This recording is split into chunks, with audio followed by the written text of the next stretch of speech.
రాంబాయికి theatres పెరుగుతుంది అని విన్నాను. అదైతే నిజమే. ఎందుకంటే నేను రాజు వెడ్స్ రాంబాయ్ మన ఇద్దరం వెళ్ళి చూసాక నెక్స్ట్ టైం మనం ఏమనుకున్నాం, రైల్వే కాలనీ వెళ్దామని అనుకున్నాం. అవును, దానికి ముందు రోజు కూడా వెళ్దాం అనుకుంటే కొంచెం ప్రాబ్లం వల్ల మనం వెళ్ళలేకపోయాం. సో ఇలాగ జరుగుతూ ఉంటే రైల్వే కాలనీ వెళ్ళిపోయింది. సో అందులో రాజు వెడ్స్ రాంబాయ్ వేశారు. వేరే థియేటర్ అనుకున్నాం, అందులో రాజు వెడ్స్ రాంబాయ్ వేశారు.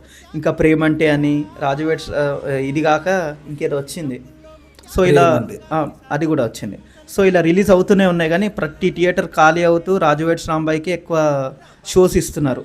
ఈవెన్ మాల్స్లో కూడా, సింగిల్ స్క్రీన్స్లో కూడా.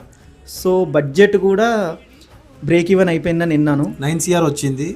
చాలా న్యాచురల్గా కెమిస్ట్రీ వర్కౌట్ అయిపోయింది. అంటే మనం సెకండ్ టైం చూసినప్పుడు కూడా థియేటర్ చూసా కూడా థియేటర్స్లో మ్యాక్సిమం 60% ఆక్యుపెన్సీ ఉంది. సో మీరు వెళ్ళాలనుకుంటే వెళ్ళి చూడండి, సినిమాకి సపోర్ట్ చేయండి. చిన్న సినిమా పెద్ద బ్లాస్ట్ అయింది. Thank you.